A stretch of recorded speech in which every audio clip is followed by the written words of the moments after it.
저는 그 역사가 너무 좋아요. 그래서 역사를 보면서 많은 것을 생각하고 또 결정을 내릴 때도 역사를 뒤돌아보면서 결정을 내릴 때가 많이 있습니다.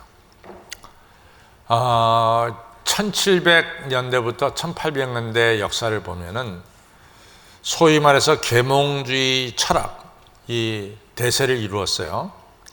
잘 아는 대로 1600년대 영국에서 산업혁명이 일어나지 않았습니까? 산업혁명이 일어나면서 이제 인간이 손으로 하던 것들이 기계가 대신해서 만들어지기 시작하면서 대량 생산이 이루어지게 되었고, 산업혁명의 결과로 인간의 삶의 질이 높아지기 시작했어요.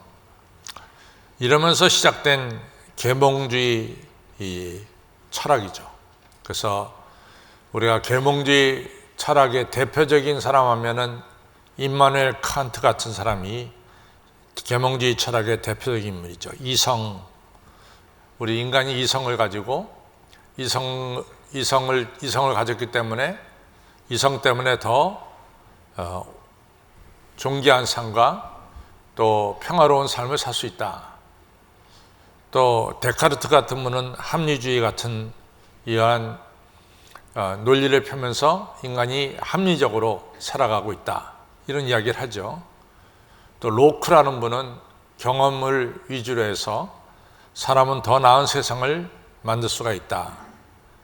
이렇게 계몽주의 철학이 1700, 1800년대를 지나면서 대세를 이뤘습니다. 그러면 계몽주의 철학이 대세를 이룰 때 그럼 기독교는 어떻게 되느냐? 기독교는 약해졌어요. 왜냐하면 신을 통해서 우리가 더 나은 삶을 산다기보다는 인간의 경험과 지식과 과학으로 말미암아 더 나은 삶을 산다라고 사람들이 그 당시에 믿었습니다. 그래서 사람이 전쟁을 일으키는 것도 무식하기 때문에 전쟁을 일으키는 것이지, 사람들에게 교육을 시키면은 사람은 전쟁을 하지 않고 평화를 만들 것이다 라고 하는 아주 이 무지개 같은 꿈을 가지고 지냈습니다. 그런데 계몽주의 철학이 언제 무너지기 시작했느냐? 20세기에 들어와서 무너집니다. 아시다시피 세계 제1차 대전 그리고 세계 제2차 대전을 거치면서 인간의 과학과 지식이 인간의 삶을 존귀하게 만든다는 것이 산산조각이 나버리고 말았어요. 아시다시피 1차 대전 때 엄청나게 많은 사람이 죽었습니다. 계몽주의 철학이 한참 정점에 이를 때 세상 사람들이 배운 학문과 기술을 가지고 무기를 만들어서 사람들을 서로 죽이기 시작했어요. 그래서 1차 대전 때 화학 무기가 만들어져 가지고 화학 무기 때문에 많은 사람이 죽었죠. 또 1918년에 스페인 독감이 돌았어요. 1918년에. 근데 1년 1개월 동안 스페인 독감 때문에 죽은 사람이 3천만 명 내지 5천만 명이 된다고 합니다. 엄청나게 많은 사람이 1년에 스페인 독감을 앓으면서 죽었습니다.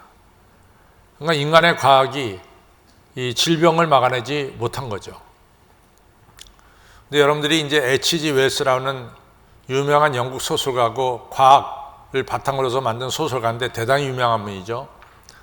이분은 과학 신봉주의자인데 이분이 1차 대전이 끝나고 나서도 인간의 과학이 사람을 좀 파괴했지만은 장차 인간의 과학은 우리 인간에게 번영을 갖다 줄 것이고 인간이 꿈꾸는 것을 이루게 만들 것이고 인간에게 평화를 갖다 줄 것이다 라고 1차 대전이 끝나고 스페인 독감이 지난 뒤에도 그렇게 주장을 했어요. 근데 이분이 2차 대전이 끝나고 날 때 이분이 자기의 생각이 다 틀렸다라고 얘기했습니다. 나는 인간의 과학이 이처럼 사람을 처절하게 만드는 줄을 몰랐다. 과학이. 근데 이분이 그걸 쓸 때만 하더라도 히로시마와 나가사키에 원자폭탄이 떨어지기 전이었어요. 이분이 이제 히로시마, 나가사키에 원자폭탄이 떨어진 다음에 아마 글을 썼다면 더 심하게 썼을 것입니다. 인간의 과학이 결국 인간을 파멸로 이끄는 것을 이 사람이 보면서 인간의 과학 가지고는 인간을 구원할 수 없다라는 이런 이야기를 하게 되는 거죠. 할로우 스팔레이라고 하는 지금 하버드대학 교수님께서 이런 이야기를 합니다. 앞으로 인간이 만날 5가지 어려움이 있는데, 첫 번째는 핵과 테러가 인간을 괴롭힐 것이다. 여러분과 제가 만든 인간이 만든 핵, 그 다음에 이 테러가 결국은 인간의 삶을 괴롭힐 것이다. 두 번째는 기근과 식량 문제가 인간을 괴롭힐 것이다 라고 하는 문제예요. 세 번째는 기후변화와 자연재앙이 인간을 괴롭힐 것이다. 이 세 번째 이야기를 하면서 제 머리에 이렇게 그려지는 것, 지금 이 시간도 그려지는 것은 투발루라는 섬의 대통령이요, 이 물이 찬 가운데서 투발루를 살려주십시오라고 전 세계를 향해서 광고낸 것이 이렇게 머리에 스쳐가고 있습니다. 북극과 남극의 빙하들이 녹아내리면서 이 해수면이 높아지기 시작하잖아요. 그래서 남태평양에 그 살기 좋은 투발루 섬이 물속에 잠기면서 대통령이 투발루 섬을 구해달라고 이렇게 외치는 게 나옵니다. 나머지 섬들도 지금 거의 사람이 살기 어려워요. 왜냐하면은 그 지하수가 전부 다 바닷물로 채워져서 이 육지에서 물을 퍼내는데 전부 다 바닷물이 나와요. 바닷물 먹고 어떻게 삽니까? 그 섬을 떠날 수밖에 없게 되는 이러한 지경에 이르렀죠. 그래서 뭐라고 말하냐면 투발루 살려주십시오. 이것이 세 번째, 이 기후재앙이 또 자연재앙이 인간을 괴롭힐 것이다 라는 거죠. 네 번째가 뭐냐면 연병입니다. 이 역병과 연병은 코로나 바이러스를 우리가 어떻게 물리쳤다 하더라도 더 센 연병과 역병이 인간을 괴롭힐 것이다. 다들 그런 얘기를 하고 있잖아요. 그러니까 인간은 이 연병과 역병을 사실은 피하고 살 수가 없어요. 앞으로 대면하면서 살아야 되는 거죠. 다섯 번째가 뭐냐면 권태입니다. 권태. 인간이 이 아티피셜 인텔리전스가 발전할수록 인간은 무료함, 권태로움에 빠진다는 거예요. 옛날 사람들은 무료함과 권태가 없었어요. 왜냐하면 손발로 일하기 때문에 하루 종일 땀 흘리면서 일하면 밤에 정신없이 자는 거예요. 그러니까 권태와 무료함이 없었습니다. 근데 지금은 모든 것이 다 기계가 해버리니까 사람이 할 일이 없어졌어요. 할 일이 없어지니까 무료하고 권태가 인간의 삶을 이제 차지하기 시작하는 거죠.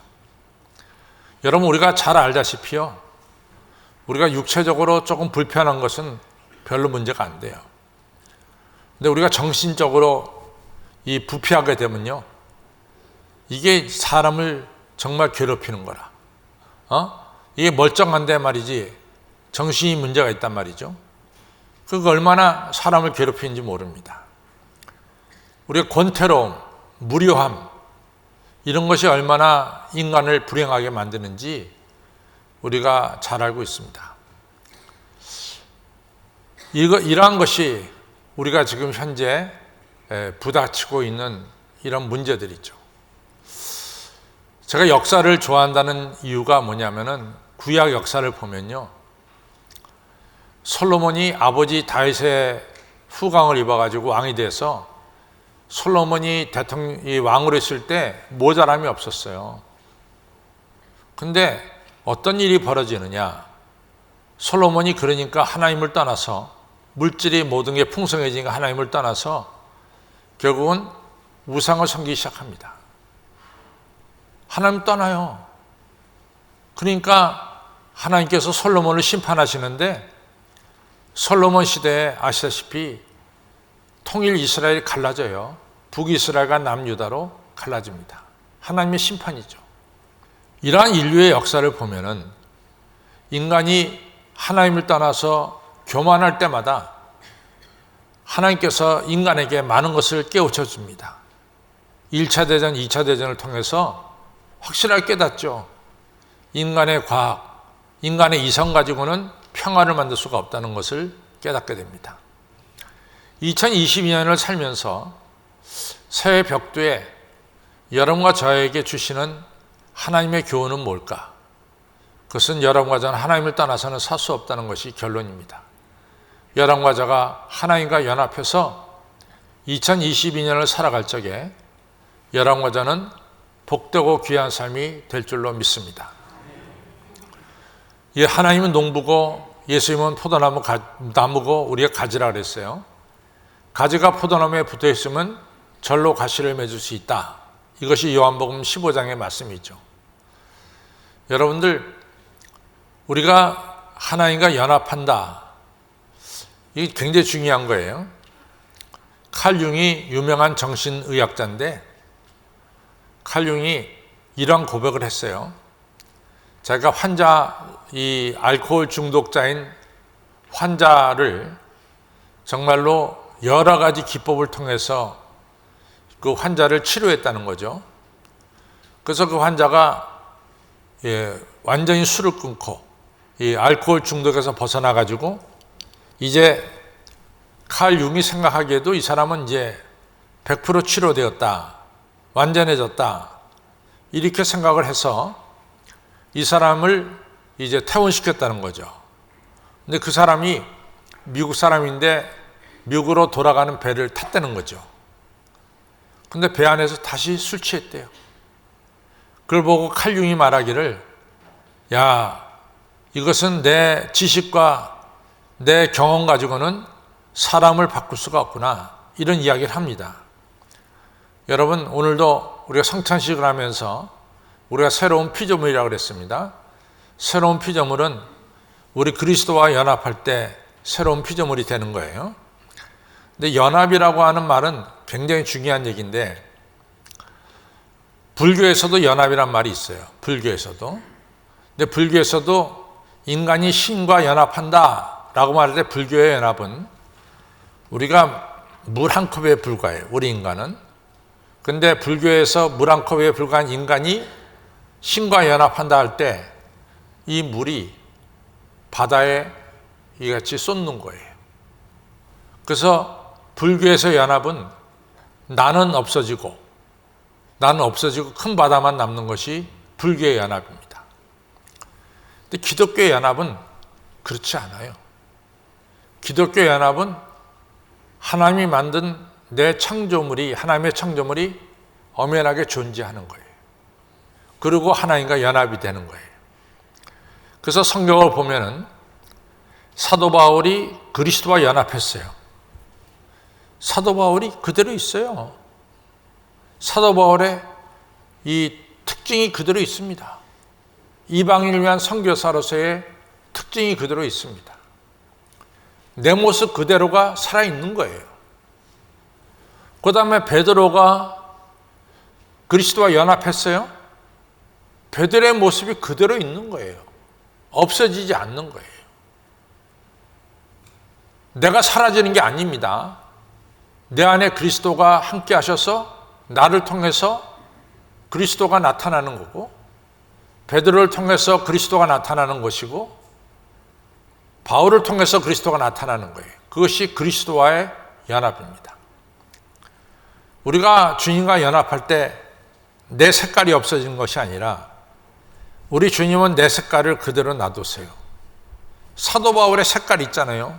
성경을 보면 사도 바울의 색깔이 있습니다. 저 같으면요, 사도 바울하고는 좀 달라요.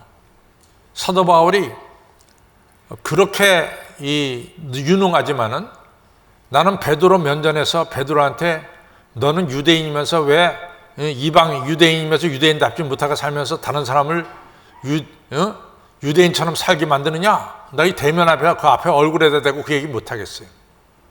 사도 바울은 갈라디아서 2장에 보면 그 얘기를 하거든요. 베드로 앞에다가. 사도 바울의 성격이에요. 그건 성격입니다.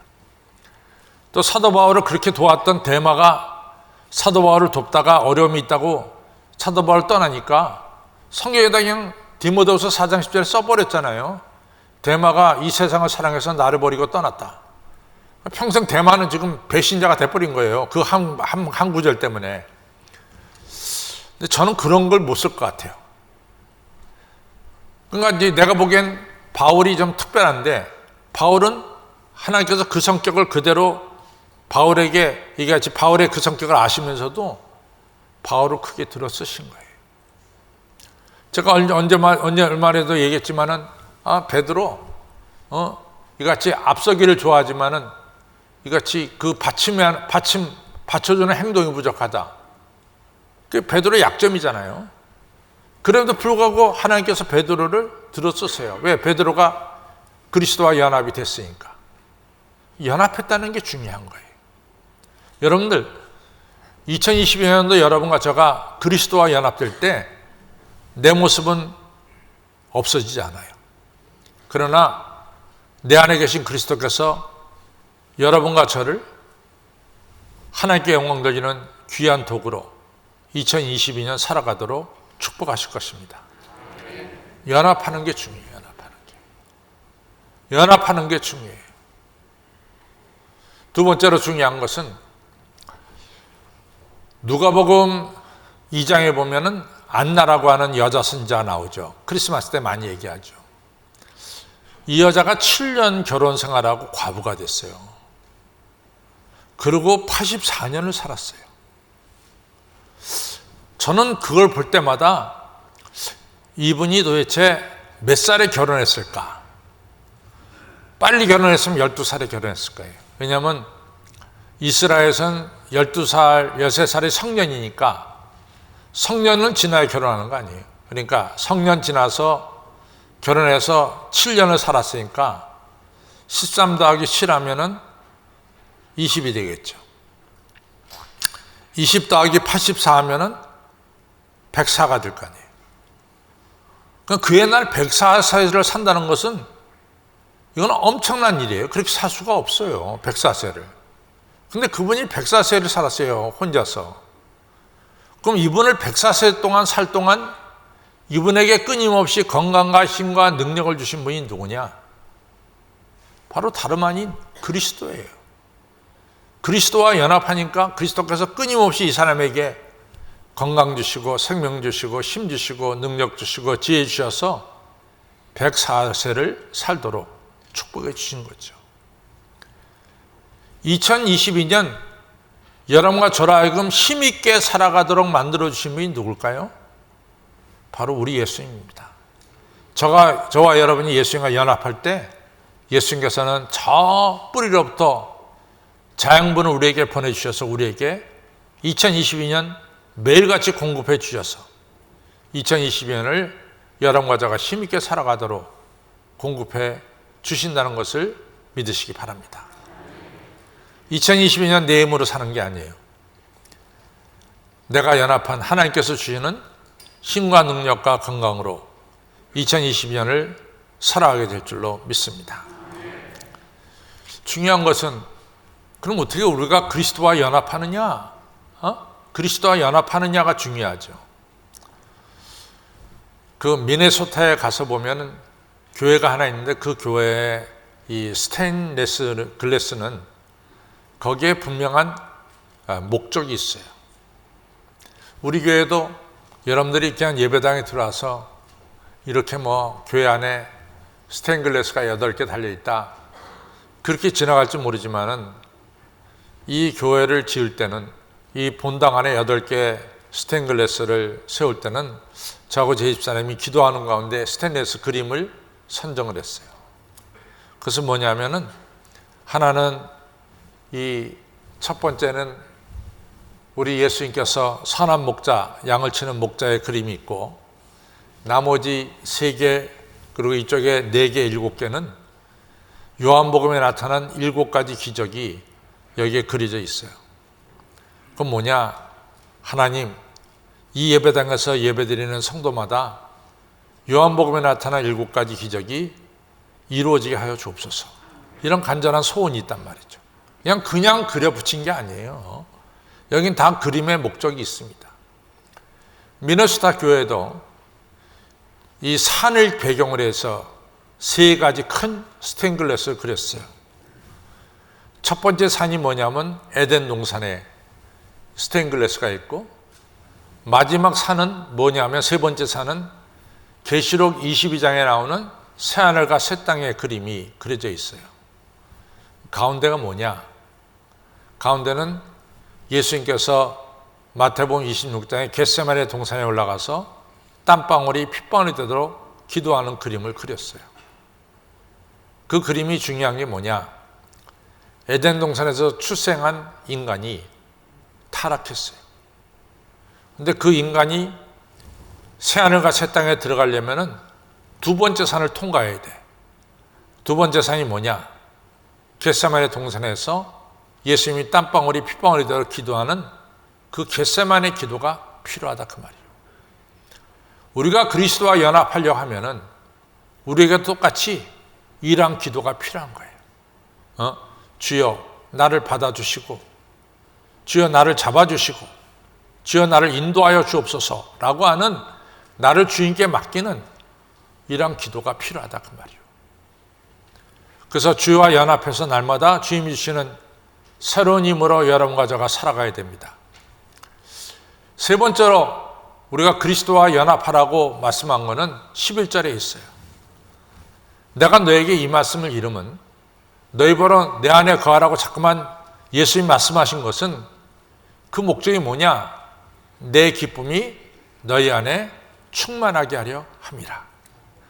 2020년 살면서 우리 안에 기쁨이 있어야 될 줄 아닙니까? 기뻐야지. 맨날 슬프면서 얼굴 찡그리면서 살아갈 이유가 전혀 없어요. 전혀 없어요. 여러분과 저는 기쁨 속에 살아가야 됩니다. 제가 송구영신 예배 때 그랬어요. 니체에 대한 이야기 했어요. 니체 아버지가 목사님이에요. 니체가 신학을 공부했어요. 근데 니체가 무슨 말 했습니까? 여러분, 니체 하면 딱 머리에 튀어오른 말이 신은 죽었다야. 아버지가 목사고 자신이 신학을 공부한 게 한다는 말이 신은 죽었다 말밖에 못하냐? 그래서 우리가 니체를 갖다가 비판할 수가 있어요. 근데 니체가 그런 뜻을 얘기한 게 아니에요. 교회 나온 사람들 보니까 기쁨이 없어. 근엄하긴 한데 기쁨이 없어. 아니, 그럼 기쁨이 없는 그런 신을 믿는다면 그 신은 죽었다, 그 말이야. 그 신은 죽었다 이거지. 여러분과 저는, 하나님은 여러분과 저에게 복을 주시고 기쁨을 주시는 분이 우리 하나님이세요. 여러분들 인상만 팍팍 쓰면 여러분의 교회 다 떨어뜨리는 거야. 여러분들 주 안에서 기뻐하면은 많은 분들이 교회에 나와서 기쁨을 갖게 될 줄로 믿습니다. 한번 하면 멋있는 얼굴로, 아름다운 얼굴로 예수님은 우리에게 기쁨을 주십니다. 한번 해볼까요? 시작. 한번 해봐. 부부끼리 좀 쳐다보면서 해봐라. 부부끼리. 한상훈 대표한 부부끼리 시작. 전부 다 시작. 옆에 분 쳐다보면서. 네, 성령께서 우리에게 주시는 게 사랑과, 그 다음에 두 번째가 뭡니까? 희락은 다른 말로 말하면 뭐예요? 그 다음에 사랑과 희락과 화평입니다. 그래서 성령님 안에서 2022년 기쁨을 누리면서 그리스도와 연합하면서 살아가시기를 주님의 이름으로 축원합니다.